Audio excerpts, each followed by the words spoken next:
At the end of 2014, I was lucky enough to meet a man with a fascinating story to tell. A story of self-discovery. He met me off the plane, and it was quite a meeting, I can assure you. A story of hope, determination and courage, spanning the decades of time. It encompasses one of the most famous battles of World War II. The mission was to break through the German line, the Battle of the Bulge, which went right across that area. And ends with an amazing personal victory. Very pleased I did it. I would never have forgiven myself, I'm sure, if I hadn't. God knows where I would be now if I hadn't done that. It's one story from the perspective of one of the band of brothers and sisters whose experiences are rarely talked about. It's a story that should be heard. This is Searching for the Rescued. On an autumn night in 2014, I made my way into the forecourt office of Tim Lobb in the small Cornish village of Grampound. I was aware his father had served in the American forces during the Second World War, but the story Tim told me that night was far from what I expected to hear. This is Tim's story. It begins when his dad, Marshal Donahue, joined the American Army in his early 20s in 1942. Marshal began his military career on the ground, but an incident at the start of his training caused him to change his path. He started off in the tank corps in America, and during a training exercise in the tank, he was a driver.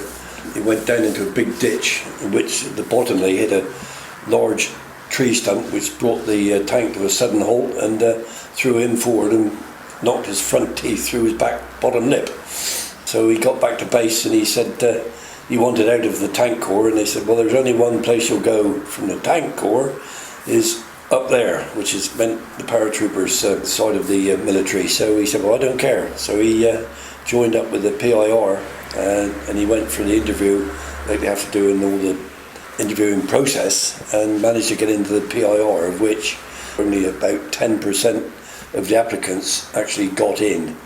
So he went through the training with the PIR and did his parachute jumps at the military college and the training school and everything, and got his paratroopers pass, and ended up joining the war, of course, which they did in 1944. The 517th Parachute Infantry Regiment were formed as part of the 17th Airborne Division in March 1943, but they operated as a separate unit.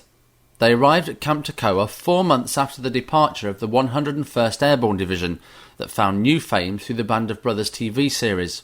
Like those men, after leaving Toccoa, Marshal Donahue and his unit were well-trained, battle-ready men with an important role to play in the war.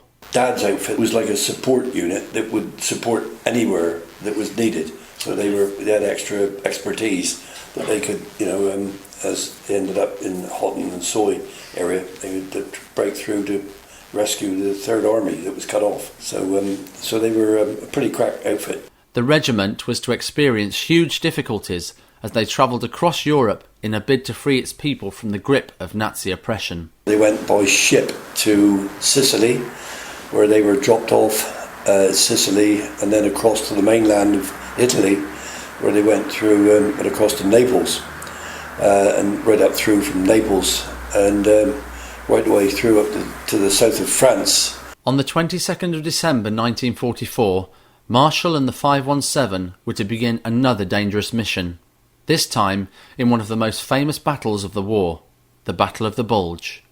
That afternoon they were dropped off on the outskirts of the town of Soy in Belgium, with the enemy in close proximity. Their mission was to break through the German line, the Battle of the Bulge, which went right across that area,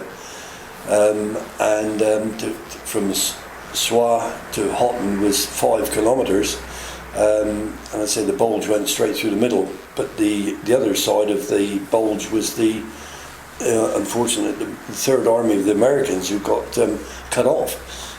Supplies were cut off, and they were badly equipped and badly clothed, in pretty bad shape. So the orders were for the 517, Dad's Company B and Company A as well, to make the breakthrough. They made slow progress, meeting enemy resistance almost immediately. The terrain favoured the Germans, as open ground left Marshall and the rest of the 517 vulnerable. Nevertheless, they pushed on until they reached a crossroads, where they faced a battle for survival. They were held up by the Germans and bitten by the winter weather. It was 10 degrees below, but I mean, I've been in West Virginia at 25 below. It's not cold when you first go out in it, but when you find that the cold has gone right through your clothes, and then you find it's cold. So, but having to dig in at 10 degrees below, and so when the orders came down to dig in, he said we couldn't dig in. He said it was like concrete. So he said we just had to, to do the best we could, lie there, and couldn't. He said as soon as you popped up, he said the machine guns would be, having a crack at you. So we can't imagine it.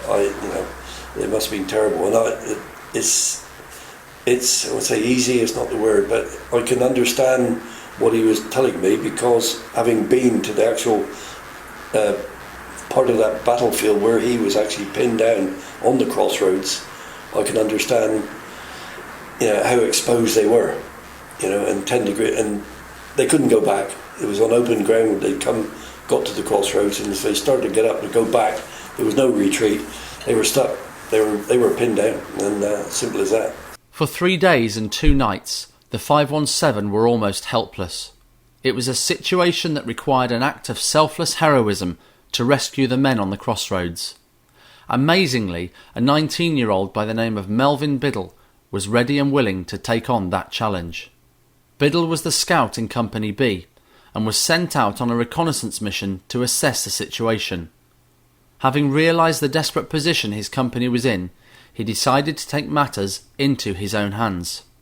In a recount to Tim, Marshall described seeing Biddle as he moved forward towards the German lines. All he knew was that, as he thought, that one of his colleagues who were pinned down with him thought he was going to die anyway, and if he thought he was going to die anyway, he decided to, his dad thought he'd gone in amongst the German machine gun posts, and there was hand grenades and everything else, of course, and a whole lot of explosions and gunfire and everything going on, and it turned out to be Biddle, as we know, but Dad thought it was another of his colleagues who thought, well, I'm taking this lot with me, and that was the way he told the story to me. He said, and he told me that he owed his life to the guy who actually did that, not knowing it was Biddle. And when I read the records much later on, fairly recently, of course, and found out it was Mr. Biddle, or Melvin Biddle, who broke through and took out all the 17 Germans. And the tragedy was that Dad had already passed away, and I couldn't tell him what had actually happened and what the real truth was. He would have gone to Indiana with me, certainly, to have met Biddle at the time, and it was quite a touchy story, that one. It was fantastic, really. Biddle took out 3 enemy snipers as he moved away from his unit before destroying a machine gun nest, killing another 2 Germans inside. Pushing further on, he then knocked out a hidden machine gun position, killing 3 more Germans in their defensive post. Signalling for his unit to move forward, he continued his advance, shooting 3 more Germans on his way. The following day, Biddle continued to lead the attack, shooting a patrol of 13 German soldiers single-handedly in an open field, enabling the Americans to continue their advance. For his actions, Melvin Biddle was awarded the Congressional Medal of Honor and was presented with it by President Truman. Having heard about the story from his father, Tim decided he wanted to meet the man who had saved his dad's life. During one of his trips to America, Tim managed to do just that. The meeting was a memorable one. Wouldn't wish to meet a nicer fellow. I've actually held the medals that he had, all the Bronze Stars and the military medals he received from Belgium and France, and he was one of the most highly decorated soldiers in the outfit, for the 517. Quite a legend.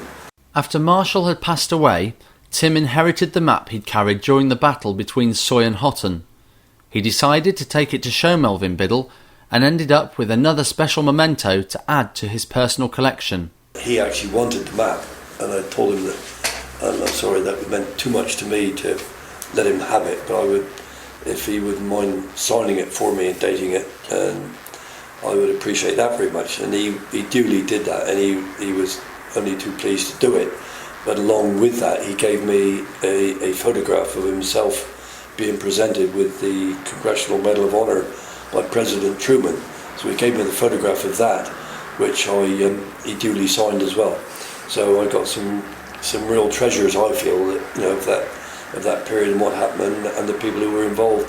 When the two were discussing the action on the Crossroads, Tim said Biddle thought it was something he simply had to do. It's like a lot of these things, it's sort of like teamwork, isn't it? They're always very proud of their own team, their own company, and I think when he had to come back and find what was actually happened to his company, it was his mates, his company, who were pinned down, and he was going to rescue them at all costs, whatever the cost, and that's really the way that Biddle described it, and also he described it that way on the video that he made. It's like, my mates are pinned down. I got to do something. I got to rescue them. And that was his attitude at the time and frame of mind. And it's exactly what he did. And at 19, I find that unbelievable. After the German resistance was eliminated at the Crossroads, the Americans continued to push on to Hotton. However, Marshall was pulled off the line, suffering from the effects of the weather. He spent Christmas Day in a railway station in Paris as he waited to be brought back to England. It's at this point that Tim's story becomes even more fascinating, because he didn't find out about his dad's wartime experiences until the 1980s. Not because Marshall didn't want to tell him, or because of any Official Secrets Act, but because Tim had never met his dad before then. Dad got taken back here to England, transported back to England to the military hospital in Yeovil, because he got badly frostbitten, along with quite a number of others as well. So they weren't fit for action. So he was brought back here into Yeovil, and eventually, when he sort of got back on his feet and was convalescing, you might say, and had with a free time, met my mother, who was actually working in Yeovil in the munitions factories, as the young girls did at the time, and I was a net result of that liaison, I'm afraid. But I'm not afraid, I'm quite pleased to be here and say about it, quite frankly. Tim was unaware of his real parentage until he was in his mid-teens, and enjoyed his early years in Cornwall under the guidance of an unusual family arrangement. However, unsurprisingly, after hearing who his real mother and father were, Tim was left stunned. I've known my mum from day one, because my mum, when I was born, I was actually adopted by, because my mum was a single girl, of course, as they were back then. It didn't go down very well in the family, but fortunately for me, she had an elder sister who became my adopted mum. Was a super person, and brought me up on the farm here in Grandpound. And I knew my real mum as my aunt, right up until I was about 16, 17, when I was actually told exactly who I was. And that, I can assure you, it came as a bit of a shock at the time, when you find your mother and your father aren't your mother or your father, and your mother is your aunt and your father is American GI. Finding out he was adopted had a profound effect on Tim, and it began to show through. That had quite at the time, I can't say it was a bad influence, but it became a very unhinged sort of experience, because for the rest of my youth, and I say I was 16, 17 at the time, and I was a little bit wayward, in as much as I didn't have any care for anybody at all, and suddenly you find the feeling was that you're in the world on your own, and I'd had quite a few girlfriends that I didn't really, I just stood them up. I didn't, I'd make a date and wouldn't turn up and all that sort of thing, and I was unhinged, I think that was probably the word to use. So it was very difficult. That didn't really improve for quite a while, and then until I met what is now my wife, and that had a sort of quite a sobering influence, you might say. It slowed me down a bit, and I was still really didn't know who I was. He continued to struggle to understand what the news of his adoption really meant for him and his identity. Tim found he was unable to cope in situations where he was alone, and looked for continuous distractions to occupy his mind. It's the time you spend on your own, as I did in my youth, so much time on my own that you find that your thoughts go wild. You don't know who you are, I couldn't bear to be on my own. I spent a lot of time in the cafes and coffee bars and the what we call the skating rink and all those places down in Camel and Madrid, where all the life was back then. It was a big industrial area, but there was so much going on, and we all had motorbikes back then. And I spent so much time out in the bright lights with people and music, and it kept your mind off what you would be thinking about when you're on your own. So I just did not like spending time on my own, I found I spent a lot of time away from my home, it can be very upsetting. Tim's mother was never to become a GI bride. There was correspondence between Marshall and Tim's family shortly after the end of the war, but it concluded with a clear message going back to America. They obviously written to my dad and the family in America initially, telling him that I was the net result of his spending time in UK, and he'd written back, and as I say, I've still got the letter that he'd written back in 1946, that he wanted me to go to the States and they would bring me up in America, and anything he could have done, and I don't think there was nothing, no mention of that in the letter, that he wanted my mum to go to America. In the letter, certainly not that, but it was mainly they wanted me to be taken to America and bring me up over there. And apparently my family wrote back and said, he's not going, you sort of can't have him, you're not going over there, and just stay out of his life. And he said, that's what I was told. He said, what could I do? I was, 3,000 miles away, and he said, I couldn't do anything about it. That was how it stayed until Tim started to consider the possibility of contacting his dad in the 1960s.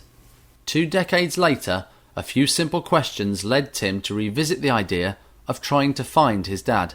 It was only when I had my own children, my own 2 sons, that it's the usual story that people who were adopted, when they have children and you take them to the doctors, and usual stories come out that the doctor says, is there any history of this or any history of that in the family, and you automatically say no, and you say no and really you don't know, and that at the end became the driving force for me to actually find my dad.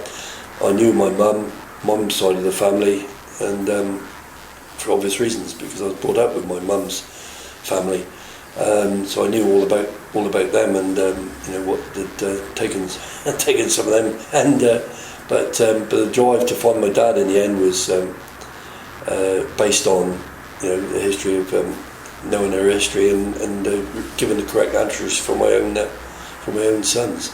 With the potentially life-changing decision made, Tim began the search through a self-help group for families and American military fathers who'd been separated during World War II and the following years. This put him into direct contact with the authorities in the States. When I started the search for my dad, I belonged to a thing called TRACE, which was for transatlantic children tracing their fathers in USA.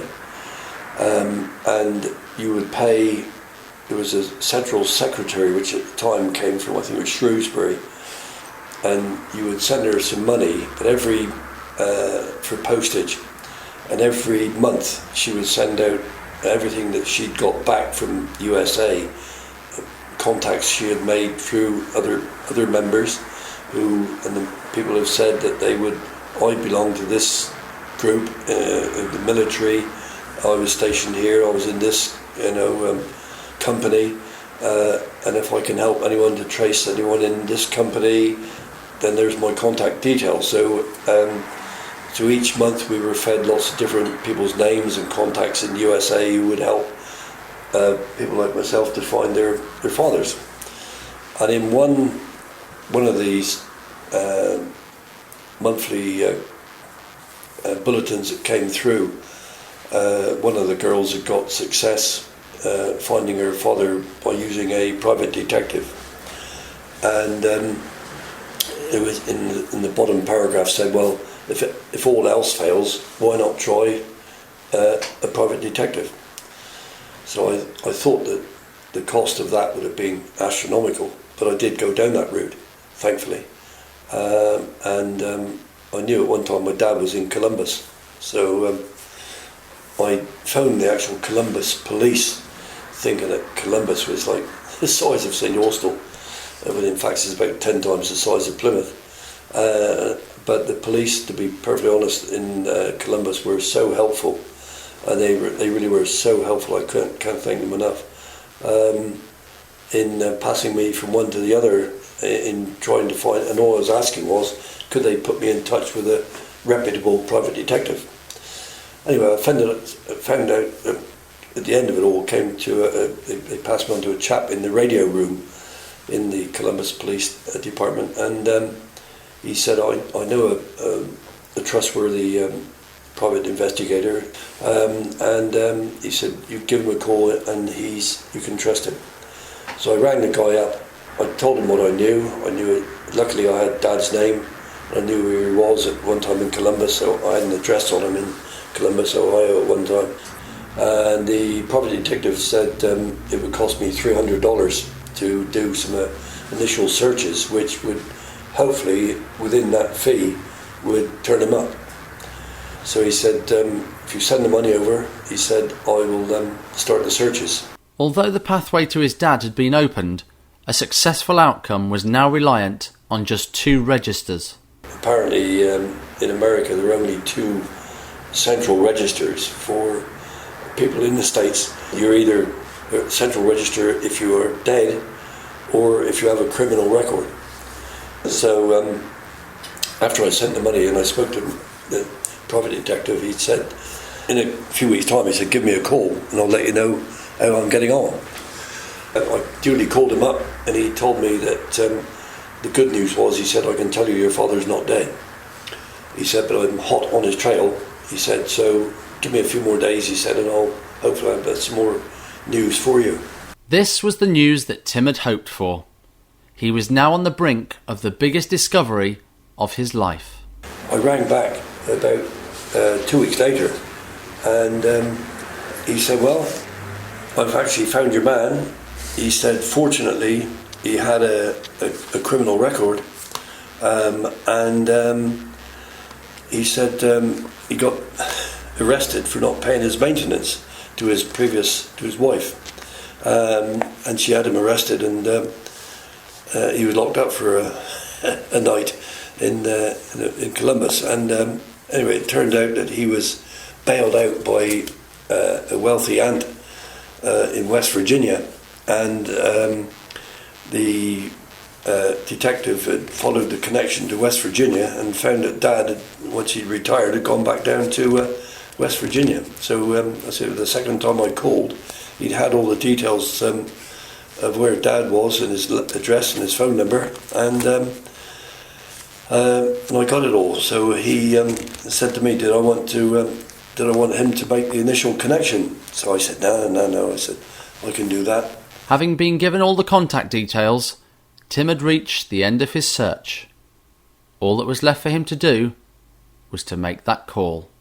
Once I got all this information, then I suddenly thought, heck, I can't ring the chap up and say who I am. He could be married with 10 children or not at all or whatever. I didn't know his circumstances. So anyway, eventually I did make a couple of calls and finally got in touch with Dad. The first call didn't go as well as planned, but Tim followed through on his word and was rewarded for the effort and courage he'd shown on the journey to find his father. The initial phone call, the first one I made, I didn't realise that Dad was suffering badly with his hearing. So the first call I made, and I said, is that Marshal Donahue? And I said, yeah. So I said, it's Tim from England. What? So that's how he was saying it. What? So anyway, I said, would you rather I rang back later? Yeah, okay. So anyway, so I dropped the phone. 2 weeks later, I finally plucked up the courage to call him up again. And by this time, he'd he realised who it was on the phone, and he answered the phone, and he said, "You've got my," he said, "You've got my name, you've got my number, my address."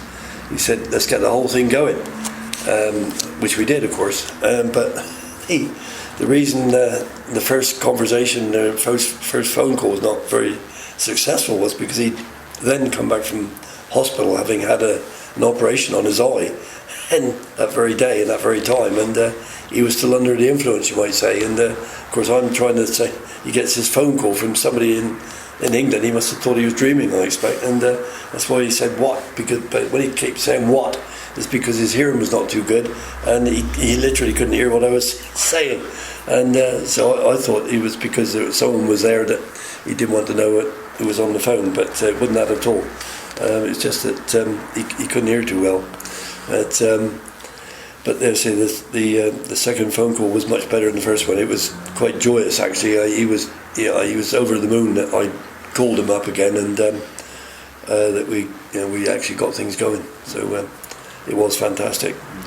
After that successful phone call, Tim didn't waste any time in arranging their first meeting.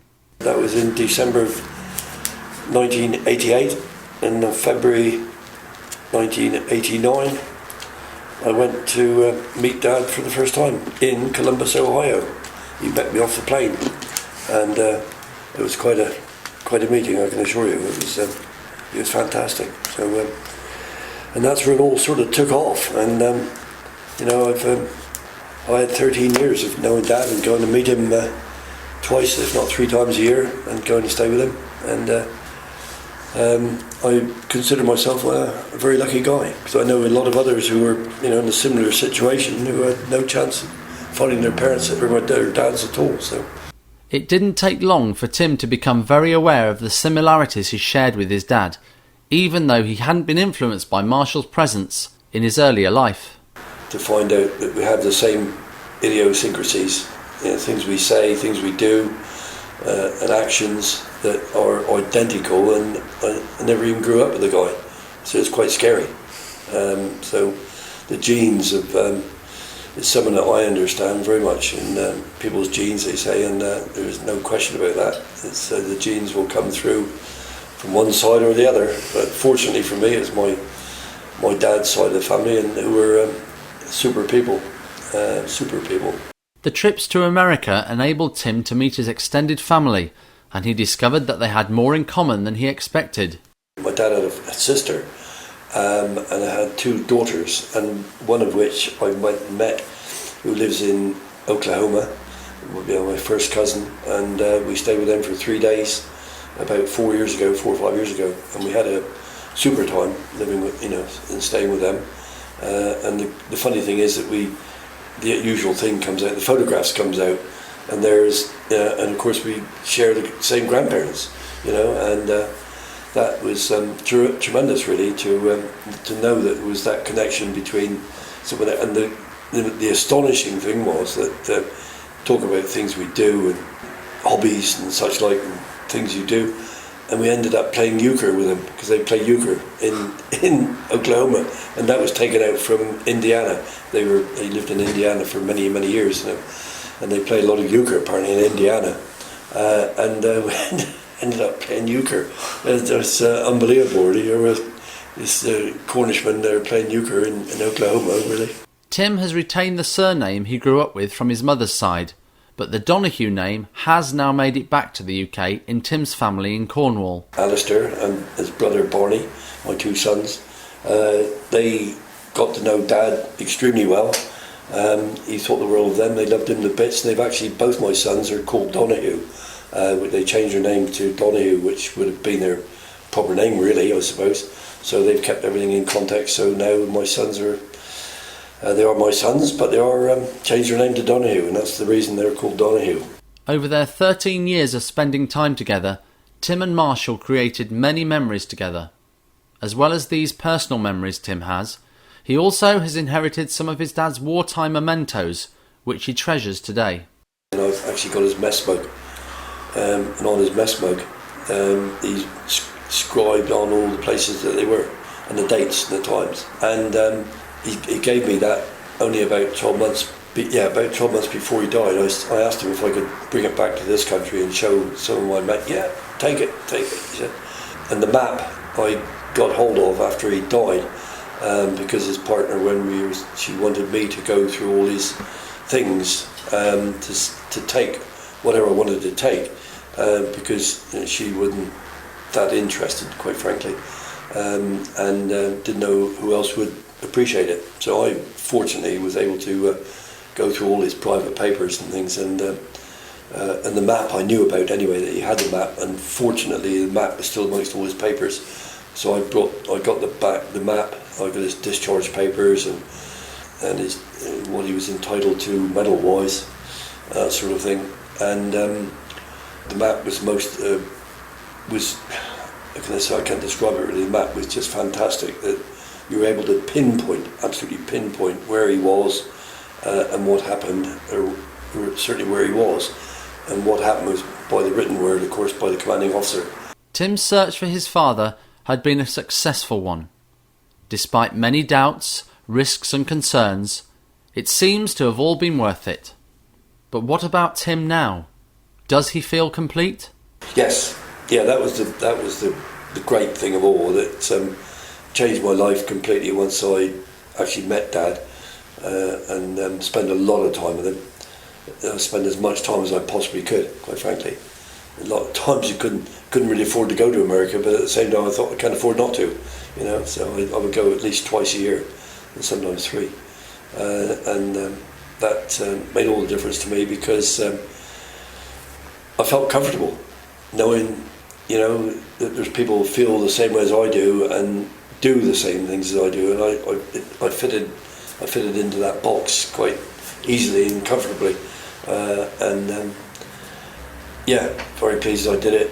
I would never have forgiven myself, I'm sure, if I hadn't. God knows where I would be now if I hadn't done that.